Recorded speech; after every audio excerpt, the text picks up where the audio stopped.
Last લેક્ચરમાં આપણે પુષ્પવિન્યાસ એટલે શું અને પુષ્પવિન્યાસના પ્રકારની વાત કરી હતી કે પુષ્પવિન્યાસ એટલે પુષ્પવિન્યાસ અક્ષ અથવા પુષ્પવિન્યાસ ધરી ઉપર પુષ્પોની ગોઠવણીને પુષ્પવિન્યાસ તરીકે ઓળખવામાં આવે છે. તેને એન્ડ્રોટેક્સી તરીકે પણ ઓળખવામાં આવે છે. આ પુષ્પવિન્યાસ એ કાં તો અગ્રકલિકામાંથી ઉત્પન્ન થાય અથવા તો કક્ષકલિકામાંથી ઉત્પન્ન થાય છે અને પુષ્પ એ વનસ્પતિનું પ્રજનન અંગ ગણાય છે. પુષ્પવિન્યાસ એ કયા સ્થાને ઉત્પન્ન થાય છે એના આધારે એના બે પ્રકાર પાડેલા છે. પુષ્પવિન્યાસની અક્ષની ટોચ ઉપર પુષ્પ ઉત્પન્ન થાય છે કે નહીં એના આધારે એના બે પ્રકાર પાડેલા છે. તો પહેલો પ્રકાર આપણે એની વાત કરી પુષ્પવિન્યાસના મુખ્ય બે પ્રકાર છે. પહેલો પ્રકાર છે એને અપરિમિત પુષ્પવિન્યાસ તરીકે ઓળખવામાં આવે છે, જ્યારે બીજો પ્રકાર છે એને પરિમિત પુષ્પવિન્યાસ તરીકે ઓળખવામાં આવે છે. અપરિમિત પુષ્પવિન્યાસની આપણે વાત કરી હતી કે આવા પુષ્પવિન્યાસમાં પુષ્પવિન્યાસ અક્ષ ઉપર અગ્રામી વર્ધી ક્રમમાં પુષ્પો ઉત્પન્ન થાય છે. પુષ્પવિન્યાસ અક્ષની ટોચ ઉપર અપરિમિત પુષ્પવિન્યાસમાં પુષ્પવિન્યાસ અક્ષની ટોચ ઉપર ક્યારેય પુષ્પો ઉત્પન્ન થતું નથી. અહીંયા ટોચ અપરિમિત પુષ્પવિન્યાસમાં પુષ્પવિન્યાસ અક્ષની ટોચ ઉપર ક્યારેય પુષ્પો ઉત્પન્ન થતું નથી અને આ પુષ્પવિન્યાસ અક્ષ ઉપર અગ્રાભી વર્ધિક્રમમાં પુષ્પો ઉત્પન્ન થાય છે. અગ્રાભી વર્ધિક્રમ એટલે પાયા તરફના પુષ્પો પહેલા ખીલે છે અને પછી ક્રમશઃ આગળ વિકાસ થાય છે. ટૂંકમાં પાયા તરફના પુષ્પો મોટા હોય, ક્રમશઃ જેમ આગળ તરફ જઈએ એમ પુષ્પો નાના અને કળી સ્વરૂપના થતા જાય. તો અપરિમિત પુષ્પવિન્યાસ એટલે પુષ્પવિન્યાસ અક્ષ એની ટોચ ઉપર ક્યારેય પુષ્પો ઉત્પન્ન થતું નથી અને પુષ્પવિન્યાસ અક્ષ ઉપર અગ્રાભી વર્ધિક્રમમાં પુષ્પો ગોઠવાયેલા હોય છે. હવે આપણે એના પેટા પ્રકારોની પણ વાત કરી હતી. આ તમને રિવિઝન કરાવું છું. પેટા પ્રકાર તો એમાં 6 પ્રકારો કીધા હતા. અપરિમિત પુષ્પવિન્યાસના 6 પ્રકારો જે તમને નીટમાં પૂછી શકાય, જે તમારી ટેક્સ્ટ બુકમાં એનસીઈઆરટી બુકમાં છે નહીં. તો અપરિમિત પુષ્પવિન્યાસના પ્રકારની આપણે વાત કરીએ તો પહેલો પ્રકાર તમને કીધો તો કલ્કી પુષ્પવિન્યાસ. કલ્કી પ્રકારનો અપરિમિત પુષ્પવિન્યાસ. તો કલ્કી અપરિમિત પુષ્પવિન્યાસ કોને કહેવાય? તો પુષ્પવિન્યાસ અક્ષ લાંબો હોય છે અને પુષ્પવિન્યાસ અક્ષ ઉપર સદંડી પુષ્પો અગ્રાભી વર્ધિક્રમમાં ગોઠવાયેલા હોય છે. અને એના ઉદાહરણ તમને કીધા હતા રાઈ, ગલતોરો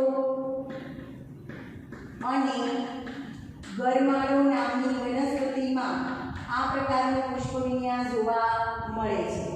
બીજા પ્રકારની આપણે વાત કરી હતી તો બીજો પ્રકાર છે એ છે સૂકી પુષ્પવિન્યાસ. સૂકી પુષ્પવિન્યાસ કોને કહેવાય? તો આ પણ એક અપરિમિતનો પ્રકાર છે, એટલે કે પુષ્પવિન્યાસ અક્ષની ટોચ ઉપર પુષ્પો ઉત્પન્ન થતા નથી. પુષ્પવિન્યાસ અક્ષ ઉપર અગ્રાભી વર્ધિક્રમમાં અદંડી પુષ્પો ઉત્પન્ન થાય છે. તો સૂકી પુષ્પવિન્યાસમાં પણ પુષ્પવિન્યાસ અક્ષ લાંબો હોય છે અને એની ઉપર અગ્રાભી વર્ધિક્રમમાં અદંડી પુષ્પો ઉત્પન્ન થાય છે. અને એના ઉદાહરણ તમને કીધા હતા અંધેરી અને અરડુસી. એમાં આ પ્રકારનો પુષ્પવિન્યાસ જોવા મળે છે. ત્યાર પછી ત્રીજો પુષ્પવિન્યાસ કીધો તો એ છે માંસલ સૂકી પુષ્પવિન્યાસ. આ પ્રકારના પુષ્પવિન્યાસમાં પુષ્પવિન્યાસ અક્ષ માંસલ અને દળદાર હોય છે. આ પુષ્પવિન્યાસ અક્ષ ઉપર એકલિંગી અદંડી પુષ્પો ગોઠવાયેલા હોય છે. પુષ્પવિન્યાસ અક્ષ ઉપર ઉપરની તરફ નર પુષ્પ, નીચેની તરફ માદા પુષ્પ અને વચ્ચે વંધ્ય પુષ્પ આવેલા હોય છે. અને આખો પુષ્પવિન્યાસ અક્ષ એ અથવા પુષ્પવિન્યાસ ધરી એ પર્ણ જેવા મોટા નિપત્રથી રક્ષાયેલું હોય છે, જેને પર્ણ સદસ નિપત્ર તરીકે ઓળખવામાં આવે છે. દાખલા તરીકે અળવી અને કેળમાં આ પ્રકારનો પુષ્પવિન્યાસ જોવા મળે છે. ત્યાર પછી આપણે વાત કરીએ ચોથા પ્રકારનો પુષ્પવિન્યાસ, જેને કહેવાય નિલંબ સૂકી પુષ્પ વિન્યાસ. હવે આ નિલંબ સૂકી પુષ્પ વિન્યાસ એ પણ સૂકી પુષ્પ વિન્યાસનો જ એક પ્રકાર છે. આ પ્રકારમાં પુષ્પ વિન્યાસ અક્ષ અથવા ધરી લટકતી અને નબળી હોય છે, ટટ્ટા રહી શકે નહીં. પુષ્પ વિન્યાસ અક્ષની ધરી લટકતી અને નબળી હોય છે અને એની ઉપર એક લિંગી અદંડી પુષ્પો ગોઠવાયેલા હોય છે, તો એને નિલંબ સૂકી પુષ્પ વિન્યાસ તરીકે ઓળખવામાં આવે છે. અને એના ઉદાહરણ તમને કીધા હતા સેતુર અને બિલાડ વૃક્ષ નામની વનસ્પતિમાં આ પ્રકારનો પુષ્પ વિન્યાસ જોવા મળે છે. ત્યાર પછી આપણે પાંચમા પ્રકારની વાત કરીએ તો પાંચમો પ્રકાર છે એ છે છત્રક પ્રકારનો પુષ્પ વિન્યાસ. છત્રક પ્રકારનો પુષ્પ વિન્યાસ એટલે શું? તો આવા પ્રકારના પુષ્પ વિન્યાસમાં પુષ્પ વિન્યાસ અક્ષ સંકુચિત બને છે અને પુષ્પ વિન્યાસ એટલે સંકુચિત બનવું એટલે પુષ્પ વિન્યાસ અક્ષનો આગળ વિકાસ અટકી જાય છે. પુષ્પ વિન્યાસ અક્ષ સંકુચિત બને છે અને એની ઉપર છત્રીના સળિયાની જેમ ગોઠવણી હોય છે એ રીતના છત્રીના સળિયાની માફક સદંડી પુષ્પો ગોઠવાયેલા હોય છે, તો એને છત્રક પ્રકારનો પુષ્પ વિન્યાસ કહેવાય છે. અને આવા પ્રકારના પુષ્પ વિન્યાસમાં નીચેની તરફ નિપત્રોથી બનેલું આખું નિચક્ર આવેલું હોય છે. જેમ કે ડુંગળીમાં છત્રક પુષ્પ વિન્યાસ જોવા મળે છે અને વરિયાળીમાં સંયુક્ત છત્રક પુષ્પ વિન્યાસ જોવા મળે છે. ત્યાર પછીનો આપણે છેલ્લો પ્રકાર શીખીએ અપરિમિત પુષ્પ વિન્યાસમાં, એ છે સ્તબક પ્રકારનો પુષ્પ વિન્યાસ. તો આ પ્રકારના પુષ્પ વિન્યાસમાં પુષ્પ વિન્યાસ અક્ષ ઉપર જે ટોચનો ભાગ છે એ બિંબ જેવો પહોળો અને ચપટો બને છે, ડિસ્ક જેવો પહોળો અને ચપટો બને છે, જેને પુષ્પાધાર તરીકે ઓળખવામાં આવે છે. અને આ પુષ્પાધાર ઉપર અદંડી પુષ્પો, નાના અદંડી પુષ્પો કેન્દ્રાભિસારી પ્રકારે ગોઠવાયેલા હોય છે.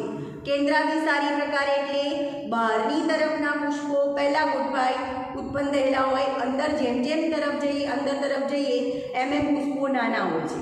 એમાં પણ પાછા બે પ્રકારના પુષ્પક હોય છે. બહાર તરફ જે રંગીન અને આકર્ષક પુષ્પ હોય એને કિરણ પુષ્પક કહેવાય છે અને અંદર તરફના પુષ્પકને બિંબ પુષ્પક કહેવાય છે. જેમ કે સૂર્યમુખીમાં પીળા રંગની જે પાંખડીઓ છે એને કિરણ પુષ્પક કહેવાય અને અંદર જે કોફી કે બ્રાઉન કલરના જે અંદર નાના નાના પુષ્પ આવેલા હોય છે એને બિંબ પુષ્પક તરીકે ઓળખવામાં આવે છે. તો આ પ્રકારના પુષ્પ વિન્યાસને સ્તબક પુષ્પ વિન્યાસ કહેવાય છે. આ સ્તબક પુષ્પ વિન્યાસમાં નીચેની તરફ નિપત્રોનું બનેલું નિચક્ર પણ આવેલું હોય છે, જે તમને આકૃતિ દોરી અને આ બધા જ પ્રકારો સમજાવ્યા હતા. સ્તબક પુષ્પ વિન્યાસ એમાં સૂર્યમુખી, હજારીગલ અથવા હજારી ગોટા, સેવંતી આ બધા જ સ્તબક પ્રકારના પુષ્પ વિન્યાસના પ્રકારો છે. એટલે આ બધા જ તમને નીટમાં MCQમાં પૂછી શકાય. પ્રકાર પરનું ઉદાહરણ અને ઉદાહરણ પરથી પ્રકાર કે ભાઈ માલસર સૂકી પુષ્પ વિન્યાસ કઈ વનસ્પતિમાં જોવા મળે છે, તો અરળી અને કેળમાં. અથવા તમને એમ પૂછે કે બિલાડ વૃક્ષમાં કયા પ્રકારનો પુષ્પ વિન્યાસ જોવા મળે છે, તો નીલમ સૂકી પ્રકારનો પુષ્પ વિન્યાસ જોવા મળે છે. તો આ આપણે આગળના ટોપિકનું રિવિઝન કર્યું. હવે આગળ આપણે પુષ્પ વિન્યાસના બીજા પ્રકારની વાત કરીએ તો પુષ્પ વિન્યાસનો બીજો પ્રકાર છે એને પરિમિત પુષ્પ વિન્યાસ તરીકે ઓળખવામાં આવે છે. પુષ્પ વિન્યાસનો બીજો પ્રકાર જેને પરિમિત પુષ્પ વિન્યાસ તરીકે ઓળખવામાં આવે છે. હવે આ પરિમિત પુષ્પ વિન્યાસ એટલે શું? પરિમિત પુષ્પ વિન્યાસમાં અપરિમિત પુષ્પ વિન્યાસમાં આપણે વાત કરી હતી કે પુષ્પ વિન્યાસની અક્ષ ઉપર કે ટોચ ઉપર ક્યારેય પુષ્પ ઉત્પન્ન થતું નથી, અથવા એમ કહી શકાય કે પુષ્પ વિન્યાસ અક્ષની અગ્રકલિકા એ ક્યારેય પુષ્પમાં પરિણમતી નથી. જ્યારે પરિમિત પુષ્પ વિન્યાસમાં પુષ્પ વિન્યાસ અક્ષની અગ્રકલિકા પુષ્પમાં રૂપાંતરિત થાય છે. પુષ્પ વિન્યાસ અક્ષની પરિમિત પુષ્પ વિન્યાસમાં પુષ્પ વિન્યાસ અક્ષની અગ્રકલિકા એ પુષ્પમાં રૂપાંતરિત થાય છે. પરિણામે અગ્રકલિકાની વૃદ્ધિ અટકી જાય છે. એ ટૂંકમાં પરિમિત પુષ્પ વિન્યાસમાં ટોચ ઉપર અગ્રકલિકા પુષ્પમાં પરિણમે છે. હવે આપણે એના પેટા પ્રકારોની વાત કરીએ તો પરિમિત પુષ્પ વિન્યાસના પણ 3 પ્રકારો જોવા મળે છે. એકાકી પરિમિત, એકશાખી પરિમિત, દ્વિશાખી પરિમિત અને બહુશાખી પરિમિત એટલે કે 4 પ્રકાર જોવા મળે છે. તો પહેલા પ્રકારની આપણે વાત કરી પરિમિત પુષ્પ વિન્યાસ. એમાં અગ્રકલિકા એ પુષ્પમાં ફેરવાય છે, પરિણામે અગ્રકલિકાની વૃદ્ધિ અટકી જાય છે અને આ પ્રકારના પુષ્પ વિન્યાસમાં ટોચ ઉપર પુષ્પ જોવા મળે છે. હવે આ પરિમિત પુષ્પ વિન્યાસના પણ પેટા પ્રકારો છે. તો એના પહેલા પ્રકારની આપણે વાત કરીએ તો એને એકાકી પરિમિત પુષ્પ વિન્યાસ તરીકે ઓળખવામાં આવે છે. હવે એકાકી પરિમિત પુષ્પ વિન્યાસ એટલે શું? અહીંયા હું તમને રેખાંકિત આકૃતિ દ્વારા દર્શાવીશ. એકાકી પરિમિત પુષ્પ વિન્યાસ એટલે કે પુષ્પ વિન્યાસ અક્ષની ટોચ ઉપર ફક્ત એક જ પુષ્પ ઉત્પન્ન થાય છે તો એને એકાકી પરિમિત પુષ્પ વિન્યાસ કહેવાય. એકાકી પરિમિત પુષ્પ વિન્યાસના પણ પેટા પ્રકાર છે. એમાં આપણે પહેલા પ્રકારની વાત કરીએ એ છે એકાકી પરિમિત પુષ્પ વિન્યાસ. એનો મતલબ શું? તો એકાકી પરિમિત પુષ્પ વિન્યાસમાં પુષ્પ વિન્યાસ અક્ષની ટોચ ઉપર એટલે કે અગ્રકલિકા એ પુષ્પમાં પરિણમે છે. એટલે કે પુષ્પ વિન્યાસ અક્ષની ટોચ ઉપર ફક્ત એક જ પુષ્પ જોવા મળે છે તો એને એકાકી પરિમિત પુષ્પ વિન્યાસ કહેવામાં આવે છે. હવે અહીંયા પુષ્પ વિન્યાસ અક્ષ અને પુષ્પદંડને જોડતો સાંધો સ્પષ્ટ દેખાય. દાખલા તરીકે આ પુષ્પદંડ છે, પુષ્પદંડ અને આ પુષ્પ વિન્યાસ અક્ષ છે. તો પુષ્પ વિન્યાસ અક્ષ અને પુષ્પદંડને જોડતો સાંધો અહીં સ્પષ્ટ દેખાય છે અને એકાકી પરિમિત પુષ્પ વિન્યાસના 2 ઉદાહરણ તમારે યાદ રાખવાના છે. જાસૂદ જે તમે બધાએ જોયેલું છે અને બીજું એક વનસ્પતિનું નામ છે દારૂડી નામની વનસ્પતિ. આ બંનેમાં એકાકી પરિમિત પુષ્પ વિન્યાસ જોવા મળે છે. જાસૂદ તમે જોજો મોટાભાગે લાલ રંગના હોય છે પણ ક્યારેક ક્યારેક સફેદ, પીળા રંગના અને પિંક કલરના પણ જાસૂદ જોવા મળે છે. તો જાસૂદમાં જે શાખા હોય એ શાખાની ટોચ ઉપર ફક્ત એક જ પુષ્પ ઉગેલું હોય છે અને આવા પુષ્પ વિન્યાસને એકાકી પરિમિત પુષ્પ વિન્યાસ કહેવાય છે. અને પુષ્પ વિન્યાસ અક્ષ અને પુષ્પદંડને જોડતો સાંધો એમાં સ્પષ્ટ જુદો પડે છે. એટલે તમે જોઈ શકો કે ઉપરનો ભાગ છે એ પુષ્પદંડ કહેવાય અને નીચે ધરી છે એને પુષ્પ વિન્યાસ અક્ષ કહેવાય. તો જાસૂદ અને દારૂડી નામની વનસ્પતિમાં આ પ્રકારનો પુષ્પ વિન્યાસ જોવા મળે છે. દારૂડી એક એ પ્રકારની વનસ્પતિ છે, નાનો આવડો છોડ હોય છે એનો અને એના પર્ણો કાંટાવાળા હોય છે અને એના ઉપર એક પીળા રંગનું નાનું પુષ્પ ઉત્પન્ન થાય છે. બરાબર. ત્યાર પછી પરિમિત પુષ્પ વિન્યાસનો બીજા પ્રકારની આપણે વાત કરીએ તો બીજો પ્રકાર છે એને એકશાખી પરિમિત પુષ્પ વિન્યાસ તરીકે ઓળખવામાં આવે છે. હવે એકશાખી પરિમિત પુષ્પ વિન્યાસ એટલે શું? તો આ પ્રકારના પુષ્પ વિન્યાસમાં પુષ્પ વિન્યાસ અક્ષની ટોચ ઉપર એક પુષ્પ ઉત્પન્ન થાય છે અને પુષ્પ વિન્યાસ અક્ષની ટોચ ઉપર એક પુષ્પ ઉત્પન્ન થાય એ પહેલા એની નીચેથી એના નીચે આવેલા પર્ણની કક્ષમાંથી એક પાર્શ્વીય શાખા ઉત્પન્ન થાય, એક જ પાર્શ્વીય શાખા ઉત્પન્ન થાય અને પછી એની ઉપર પુષ્પ ઉત્પન્ન થાય અને એ પ્રકારે વૃદ્ધિ આગળ વધે તો એને એકશાખી પરિમિત પુષ્પ વિન્યાસ તરીકે ઓળખવામાં આવે છે. યાદ રાખજો, એકશાખી પરિમિત પુષ્પ વિન્યાસ કોને કહેવાય? તો પુષ્પ વિન્યાસ અક્ષની અગ્રકલિકા પુષ્પમાં પરિણમે એ પહેલા એની નીચે આવેલા પર્ણની કક્ષકલિકામાંથી ફક્ત એક જ પાર્શ્વીય શાખા ઉત્પન્ન થાય છે અને પછી એની ઉપર પુષ્પ ઉત્પન્ન થાય છે અને એ પણ એક પ્રકારે વૃદ્ધિ ચાલુ રાખશે તો એને એકશાખી પરિમિત પુષ્પ વિન્યાસ તરીકે ઓળખવામાં આવે છે. હવે આ એકશાખી પરિમિત પુષ્પ વિન્યાસના પણ પાછા 2 પેટા પ્રકાર જોવા મળે છે. તો કયા 2 પ્રકાર છે? પહેલો પ્રકાર છે એ પ્રકારને એકતો વિકાસી એકશાખી પરિમિત પુષ્પ વિન્યાસ એકસાથે પરિમિત પુષ્પવિન્યાસના પણ પાછા બે પેટા પ્રકાર છે. પહેલો પ્રકાર છે એને કહેવાય એકતો વિકાસી એકસાથી પરિમિત પુષ્પવિન્યાસ. આ રીતના બોલાય, એકતો વિકાસી એકસાથી પરિમિત પુષ્પવિન્યાસ. હવે આ પ્રકારના પુષ્પવિન્યાસમાં કેવી ઉદ્ભુતિ હોય છે? દાખલા તરીકે આ પુષ્પવિન્યાસ અક્ષ છે. પુષ્પવિન્યાસ અક્ષની અગ્રકલિકા એ પુષ્પમાં પરિણમે એ પહેલા એની નીચે આવેલા પર્ણની કક્ષમાંથી એક નવી શાખા ઉત્પન્ન થશે અને એ શાખાની ટોચ ઉપર પણ પુષ્પ ઉત્પન્ન થાય એ પહેલા એની નીચે આવેલા પર્ણની કક્ષકલિકામાંથી નવી શાખા ઉત્પન્ન થશે. ફરી એક પ્રકારે વૃદ્ધિ ચાલુ રહેશે.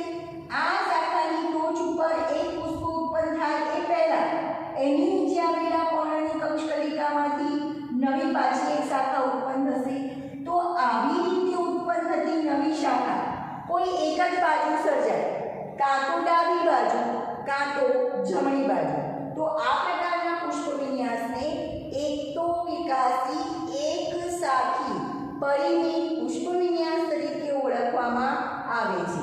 દાખલા તરીકે હેમેલિયા નામની વનસ્પતિમાં આ પ્રકારનો પુષ્પવિન્યાસ જોવા મળે છે. એકતો વિકાસી એકસાથી પરિમિત પુષ્પવિન્યાસ એટલે શું? પુષ્પવિન્યાસ અક્ષની ટોચ ઉપર પુષ્પ ઉત્પન્ન થાય એ પહેલા એની નીચે આવેલા પર્ણની કક્ષકલિકામાંથી નવી શાખા ઉત્પન્ન થાય. એ નવી શાખાના ટોચ ઉપર એક પુષ્પ ઉત્પન્ન થાય એ પહેલા એની નીચે આવેલા પર્ણની કક્ષકલિકામાંથી નવી શાખા એક શાખા ઉત્પન્ન થાય. તો આ રીતની વૃદ્ધિ ચાલુ રહે છે અને નવી ઉત્પન્ન થતી શાખાઓ એ ફક્ત કોઈ એક જ બાજુ સર્જાય, કાં તો ડાબી બાજુ કાં તો જમણી બાજુ. તો આ રીતના કોઈ એક જ બાજુ નવી એક શાખાનું સર્જન થતું હોય અને એની પર પુષ્પ ઉત્પન્ન થતા હોય તો એને એકતો વિકાસી એકસાથી પરિમિત પુષ્પવિન્યાસ તરીકે ઓળખવામાં આવે છે. અને હેમેલિયામાં આ પ્રકારનો પુષ્પવિન્યાસ જોવા મળે છે. ત્યાર પછી આપણે વાત કરીએ તો એકસાથી પરિમિત પુષ્પવિન્યાસનો બીજો પ્રકાર છે એને ઉભયતો વિકાસી પરિમિત પુષ્પવિન્યાસ તરીકે ઓળખવામાં આવે છે. એકસાથી પરિમિત પુષ્પવિન્યાસનો બીજો પ્રકાર છે એને ઉભયતો વિકાસી એકસાથી પરિમિત પુષ્પવિન્યાસ તરીકે ઓળખવામાં આવે છે. આ પ્રકારના પુષ્પવિન્યાસમાં પુષ્પવિન્યાસ અક્ષની ટોચ ઉપર એક પુષ્પ ઉત્પન્ન થાય એ પહેલા એની નીચે આવેલા પર્ણની કક્ષકલિકામાંથી નવી એક શાખા ઉત્પન્ન થશે. એ શાખા ઉપર પણ પુષ્પ ઉત્પન્ન થાય એ પહેલા એની નીચે આવેલા પર્ણની કક્ષકલિકામાંથી પાછી એક નવી શાખા ઉત્પન્ન થશે. તો આ જે નવી શાખા ઉત્પન્ન થાય છે એ ક્રમશઃ બંને બાજુ ઉત્પન્ન થશે. એક વાર ડાબી બાજુ એક વાર જમણી બાજુ એમ બંને બાજુ વારાફરતી ઉત્પન્ન થાય તો એને ઉભયતો વિકાસી એકસાથી પરિમિત પુષ્પવિન્યાસ તરીકે ઓળખવામાં આવે છે. જેમ કે અહીંયા પણ યાદ રાખો, અહીંયા પુષ્પ ઉત્પન્ન થાય એ પહેલા એની નીચે આવેલા પર્ણની કક્ષકલિકામાંથી પાછી નવી એક શાખા ઉત્પન્ન થશે. પાછું અહીંયા નવા પુષ્પ ઉત્પન્ન થાય એ પહેલા એની નીચે આવેલા પર્ણની કક્ષકલિકામાંથી પાછી એક નવી શાખા ઉત્પન્ન થાય અને એની ઉપર પુષ્પ ઉત્પન્ન થાય. તો આ રીતે નવી જે એક શાખા ઉત્પન્ન થઈ અને એની ઉપર પુષ્પ ઉત્પન્ન થાય છે એ ક્રમશઃ ડાબી બાજુ જમણી બાજુ ડાબી બાજુ જમણી બાજુ એમ ઉત્પન્ન થતી હોય તો એ પ્રકારના પુષ્પવિન્યાસને ઉભયતો વિકાસી એકસાથી પરિમિત પુષ્પવિન્યાસ તરીકે ઓળખવામાં આવે છે. અને આ પ્રકારનો પુષ્પવિન્યાસ એ હાથીસુંડી નામની વનસ્પતિમાં જોવા મળે છે. તો યાદ રાખજો કે ઉભયતો વિકાસી પુષ્પવિન્યાસ કઈ વનસ્પતિમાં જોવા મળે છે? હાથીસુંડી નામની વનસ્પતિમાં ઉભયતો વિકાસી પુષ્પવિન્યાસ જોવા મળે છે.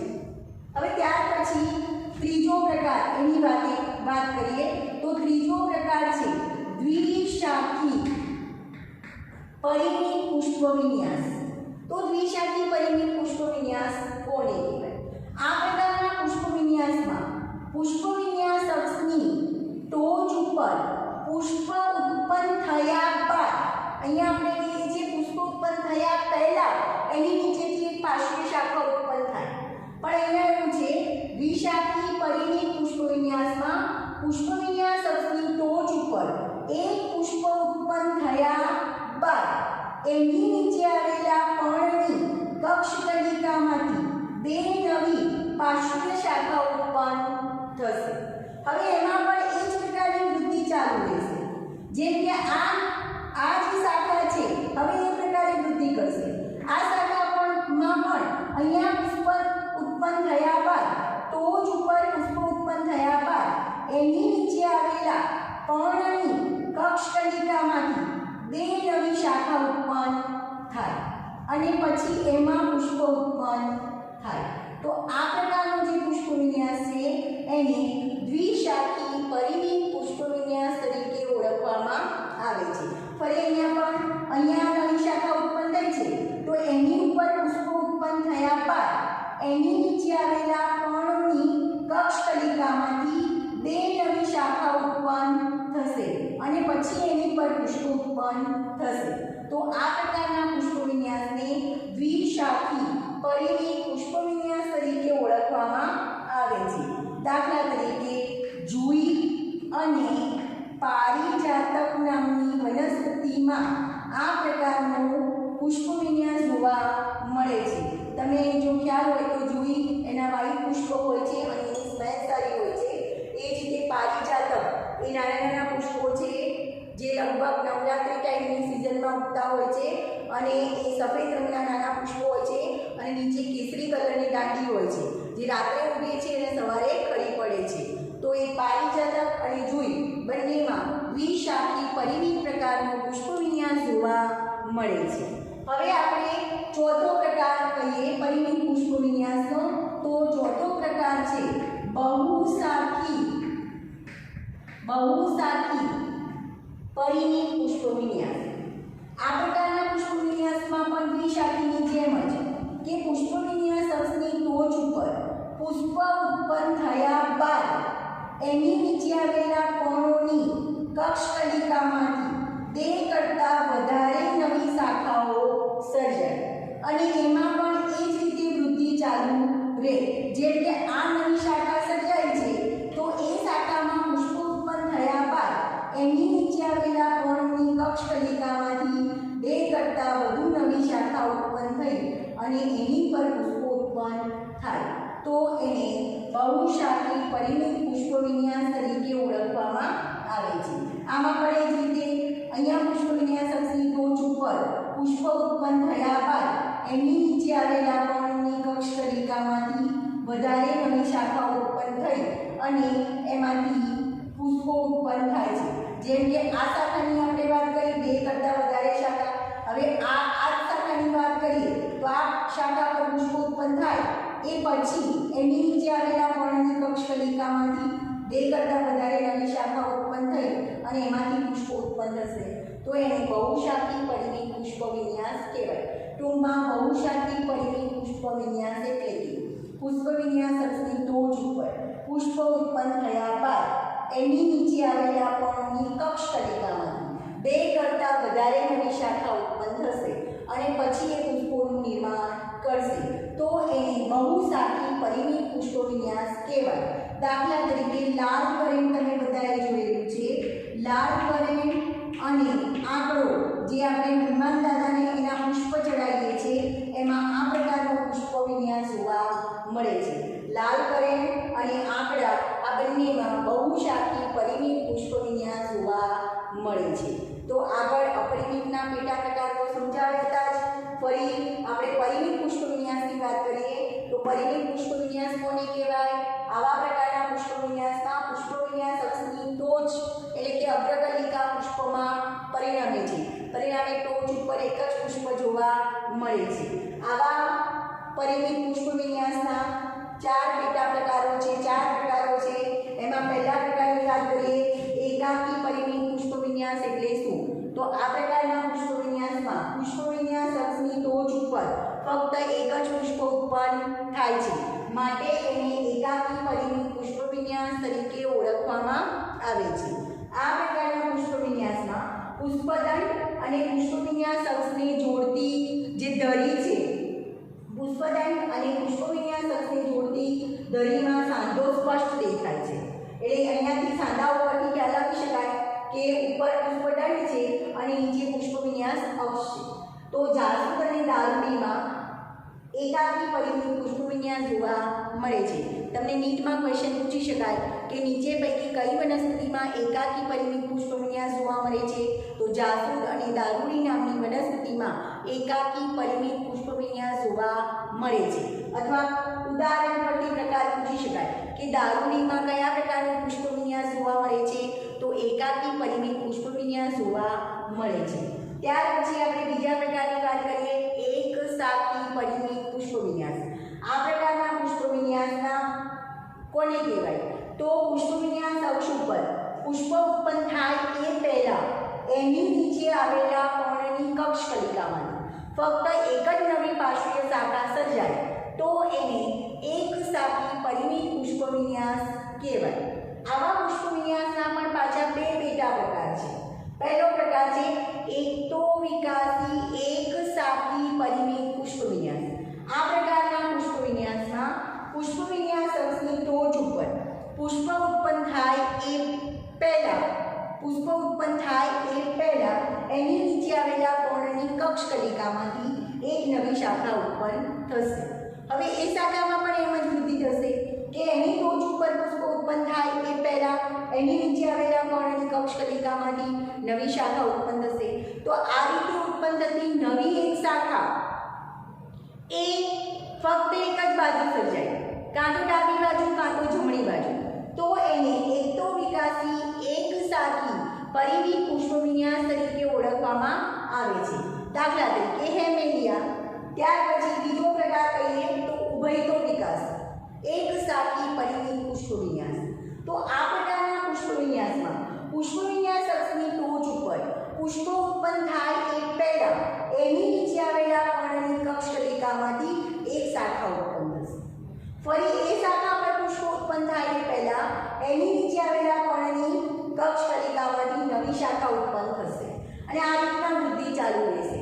પણ આ નવી ઉત્પન્ન થતી જે એક શાખા છે એ ક્રમશઃ ડાબી અને જમણી એમ બંને બાજુએ વારાફરતી ઉત્પન્ન થતી હોય તો એને ઉભયતો વિકાસી એક શાખી પરિમિત પુષ્પવિન્યાસ તરીકે ઓળખવામાં આવે છે.